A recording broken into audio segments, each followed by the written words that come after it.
Okay, thank you so much. Let's see.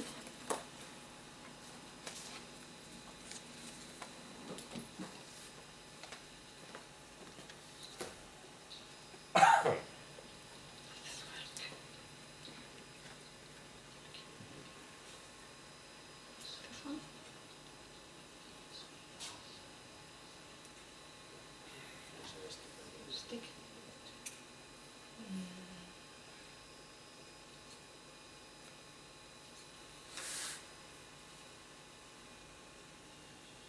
Okay. There we go. So I'm being translated, right? I'm going to speak in English if you don't mind. If the translation is okay, I'll try to speak slowly, but I might have something of that tachylalia. I don't know. So we'll see. Genetics. Now a little bit of genetics. This is a genetic disease, a recessive disease. So that means, for the non-scientist here, that we need 2 mutations usually to have the disease. Both mutations can be the same in the case that, for instance, our parents are cousins, or we can have 2 different mutations, but both copies of our gene, of the CYP27A1 gene, need to have a mutation. And we are now in an era these days, for the past years and the times we are living, where there's been this explosion of genetic technology.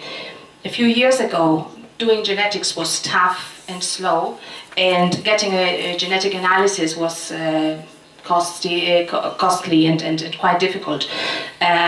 So we would generally start with the symptoms, and then with the biochemical analysis, and then if some case very much looked like a certain disease, then would order a genetic testing. But things are changing a lot, and so another thing we need to discuss about and deliberate is where does genetic testing stand in the process of diagnosing CTX, because it's so much easier now to do genetics. We can screen many genes at the same time, even all the genes in just a few days. So we have to rethink how we diagnose the disease from the genetic point of view. Should we start with biochemistry and then do genetic testing? Should we do genetic testing, and if we find some potential mutation, then do the biochemic analysis? We have to think about that.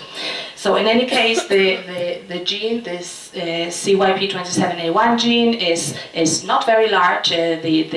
The transcript is about 2 kb, and as it has been said before, it has the protein, the final active protein is around 500 amino acids, 530 something, and then it has this signaling piece, which is not the active part, but it indicates the protein that it has to go to the mitochondria to develop its function, as it was explained before. So the important parts of the protein are this ferrodoxin linking site and the heme union or linking site, which are very important for the protein catalytic activity. So how do we work in the genetics laboratory? Well, the traditional way would be to sequence the gene using machines such as this, and we would go and look for point mutations. You can see here, I don't know if actually you're looking at that other screen. Okay, so you can see how we look at the point differences between a patient and a control, a normal individual. And this we would do through the sequencing only of these red spots, which are the exons. We normally sequence, those are the parts of the gene that are actually coding for the protein. On doing this, we got involved with this disease because we started.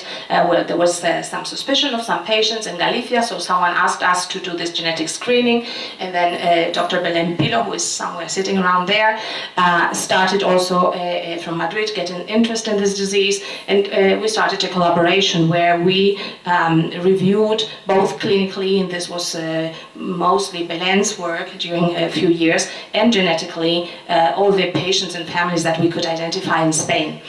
And well, the mutations we found were more or less, most of them, the mutations that had been seen in the literature, with a couple of mutations that had not been described by that time, but most of them are described now in patients out of Spain.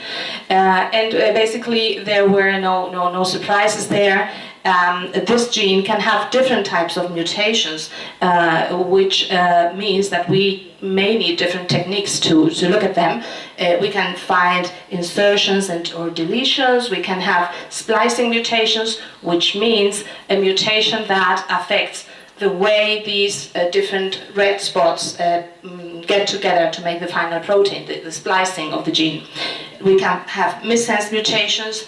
That means that the protein there is going to have a different amino acid, and nonsense mutations that truncate the protein, so the protein stops there, it's a shorter protein, and then some variants that are probably benign. In Spain, the most frequent mutation we saw was this PR395C mutation, which is also the most frequent one, or one of the most frequent mutations in the literature. So, not really a big difference in what we saw, and there were some mutations marked there with arrows, which were more frequent either in Galicia, or one of them was frequent in Andalusia, in a few families there, and that mutation had only been seen in the Netherlands, so there was some interesting relationship there. While most of the mutations in this gene can be detected through this sequencing technique, some mutations, not very frequently, but once in a while, some mutations are large duplications or deletions encompassing most of the gene or several exons of the gene, and so we need to remember that. Because sometimes if we don't see the mutation, or we just see one, maybe we need to apply some other technique, like this one shown down there, which is called MLPA, that can be used to detect, like the red bars, that there is less dosage of the gene there, indicating a deletion that affects one or several exons. We just have to keep that in mind, because several cases with deletions have been reported. Well, then the next thing that we in the geneticists are concerned about is, we saw this mutation, but how does it act? Does it act in a recessive way or in a dominant way? And again, recessive means that it's usually a lack or impaired or reduced function of the protein. The protein may not be there, or it may be functioning less than it should. And that is what usually happens in recessive diseases like this. The protein might be completely absent or prematurely destroyed, as happens with truncating, stop codon mutations. Or it may be present, but it's not functioning. For instance, it does not link to its metabolite to perform its action. But then there's another type of adverse event that can happen if we have a mutation, which is a toxic gain of function. This means that it's not that my protein doesn't work properly, doing what it should do, but it does something new, something that it's not supposed to be doing, and that new function is deleterious for my cells. So this is a general framework for our thoughts that should be kept in mind I think all the way through, because in general we think, as far as we know, that CTX mutations are mostly or overall recessively acting, and they are loss of function mutations, but we don't really know exactly for sure whether there could be some dominant action there too.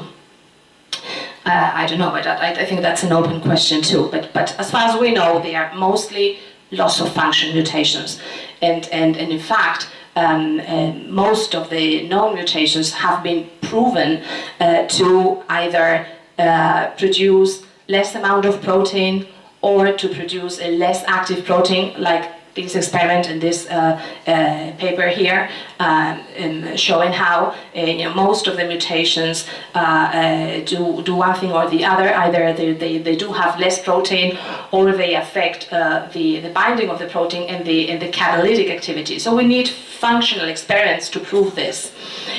However, once in a while we find surprises, like these 3 mutations down there in the table. I don't know if they can be seen properly from your seats, but those were mutations that these researchers here found that would not affect, apparently, at least in their experiments, they would not affect the hydroxylase activity of the protein. So they were wondering how they could actually produce disease, because these were mutations seen in patients. So maybe they were combined with another mutation that was more deleterious to the protein function, but they didn't really have an explanation for that. Anyway, this was just a reminder that in general we assume that CTX mutations act in a recessive way. We don't have the protein, or the protein does not perform well, but for some of these mutations we are not really completely sure how they are deleterious to the protein function. And as I was mentioning before, some of the CTX mutations are what we call splicing mutations, which means that, and again I'm trying to talk for the lay public here to understand a little bit, that when we have genes like the bar up there, the gene has exons and introns. The exons are the pieces of the gene that we are interested in. They are the parts that code for the protein. And you know how we have RNA, which is the intermediate step between DNA and the protein.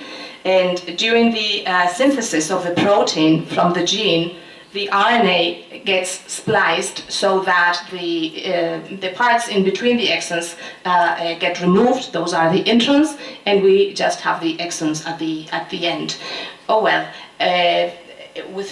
for this gene, it has been demonstrated that several of the mutations seen in patients affect this process. So the final RNA, the messenger RNA, and the final protein lack, let's say, 1 exon. This is what we call a splicing mutation. So in the end, we will have a protein that is not the exact normal protein that we should have, but it is shorter, for instance, and it has 1 exon missing.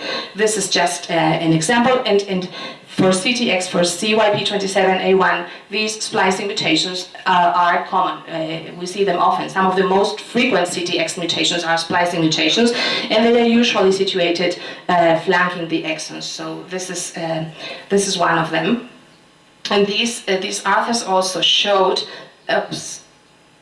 how this splicing mutation, actually, I'm sorry, I can't really point very well from here, but they showed, okay, there we go, that this splicing mutation produces less protein in the cells, because this shorter mRNA probably gets degraded.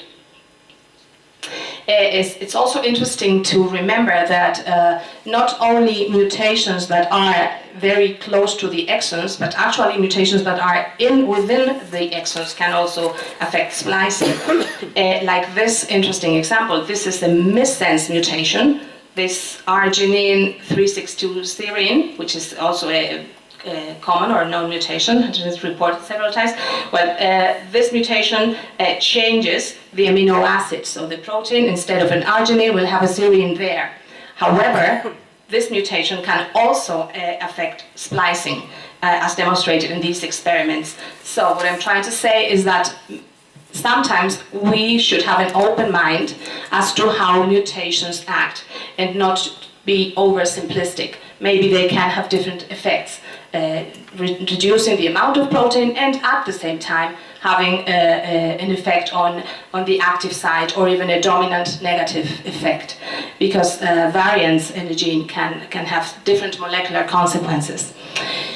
And another interesting thing with this gene is about silent mutations. Silent mutations mean that we have a change in the DNA, but the final amino acid that is going to be produced is the same. So there is no change in the amino acid, and that happens because our DNA has more combinations than amino acids. Okay, so that's what we call in genetics a silent mutation or synonymous. Let's say I have an arginine at an amino acid position, and nucleotide change will anyway produce an arginine there. Okay, so in general, in genetics, we tend to think that when we find one such silent mutation, that they are probably benign most of the time and irrelevant. However, in CTX there have been some of these silent changes or mutations shown, like this paper here, shown that they actually affect splicing. And why is that? Well, because this particular one is a silent mutation in exon 2. You see how the mutation is very close to the end, to the 3' end of the exon, and this creates what we call a cryptic splicing site. So anyway, splicing occurs where it shouldn't have occurred. Okay, so this is interesting to keep in mind because we can find silent changes and they could be pathogenic. And this has to be with something that I'm going to show you later. So, well, another interesting thing is that we need computer modeling of the protein, like this investigation, where we could try to start to understand how different mutations at different positions of the protein might influence the binding of the hydroxylase with its substrates in a different way.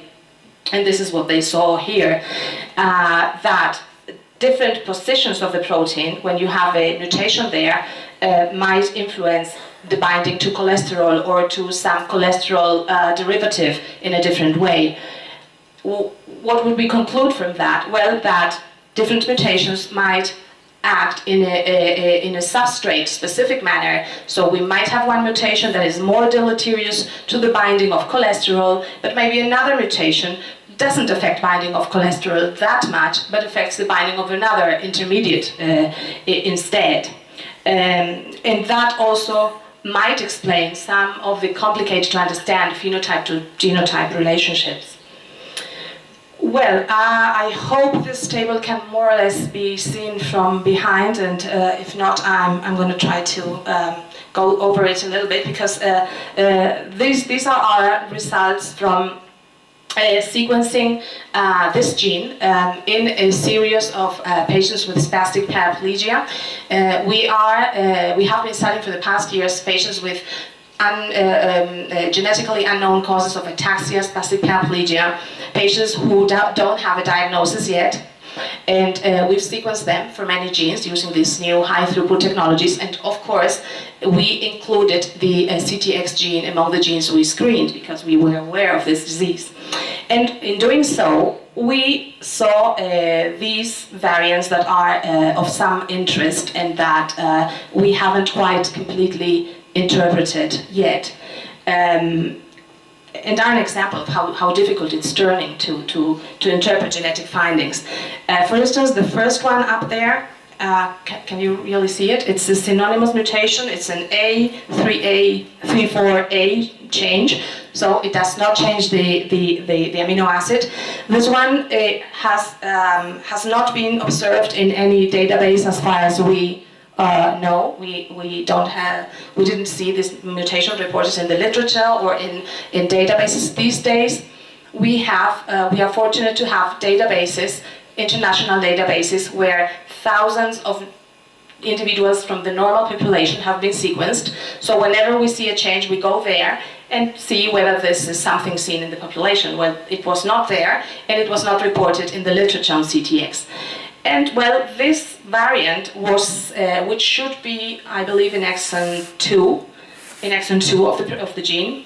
This variant has been seen in a woman with a sporadic juvenile onset spastic paraplegia with cerebellar signs.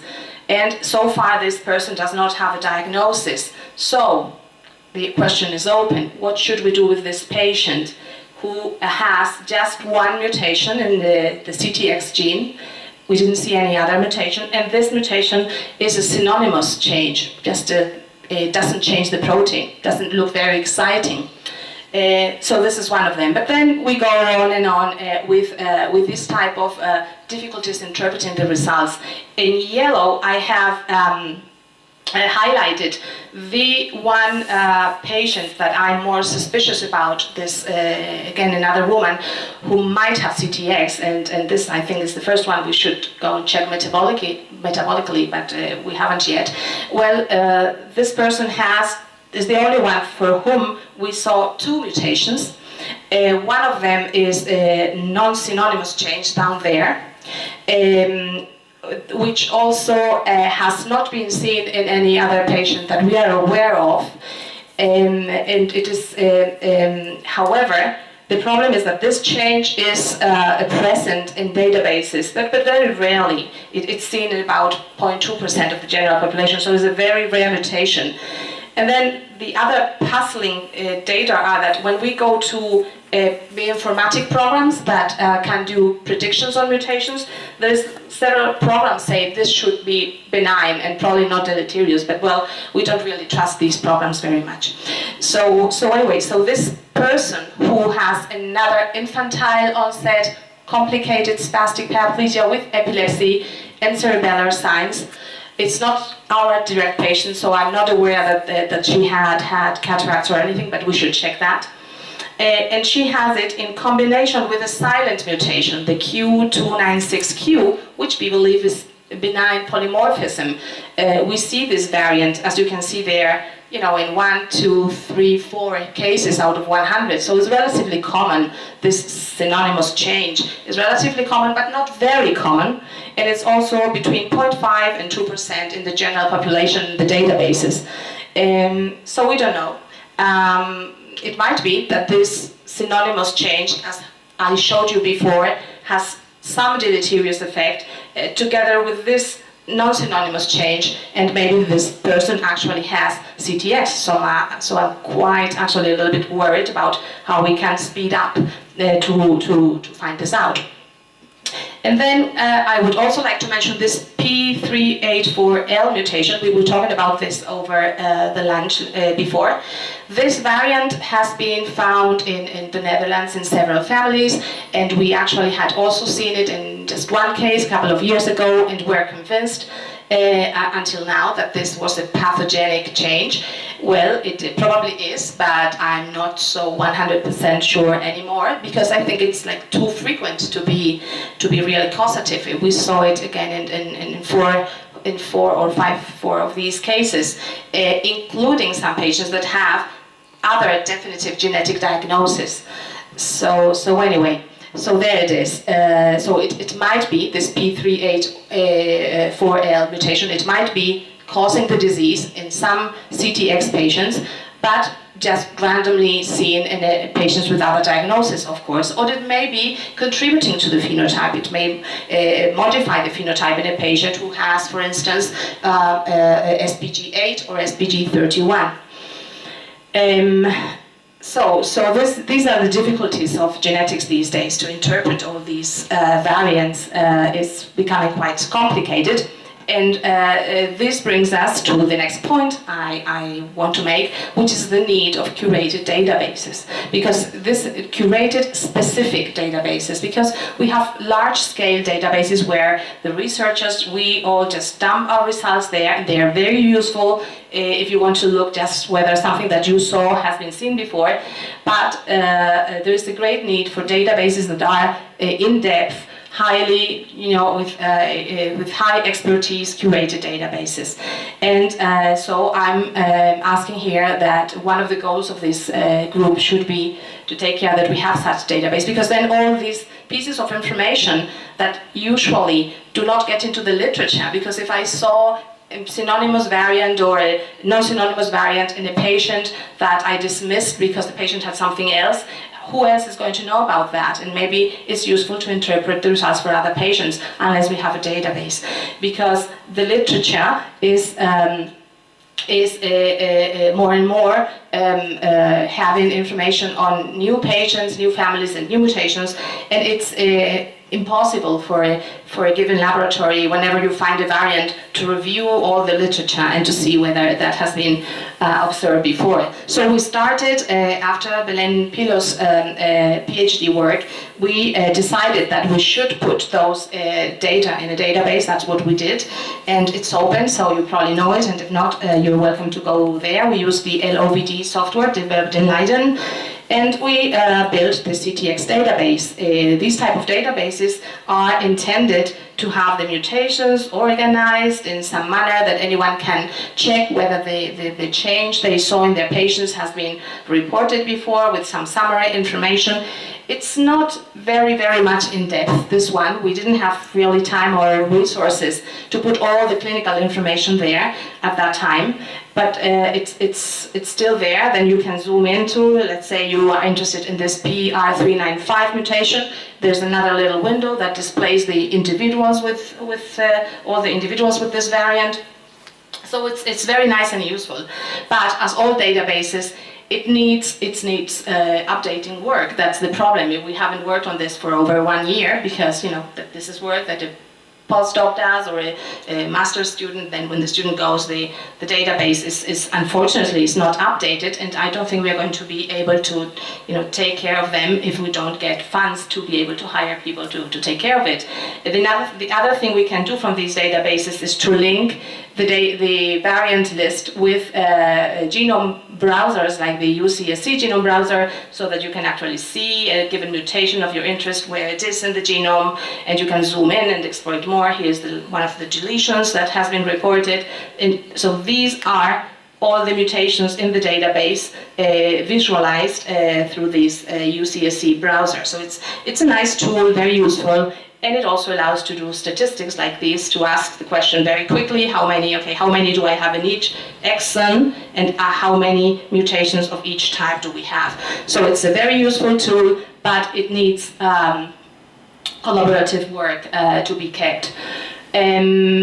Well, this is a paper that has been somehow mentioned already today by the Karolinska group, and it brings up the very intriguing question, going back to my table with my patients with just one variant, of is it possible that heterozygous patients actually do have CTX, even though they like in this case, they just have one mutation. Well, there were actually two mutations here, but they were in the same allele. Well, it probably is, as they are showing here. We only have to find the explanation to close the loop. But, well, these patients biochemically seemed to have CTX, and they also have xanthomas, as far as I remember, but they are still looking for the other gene, aren't you?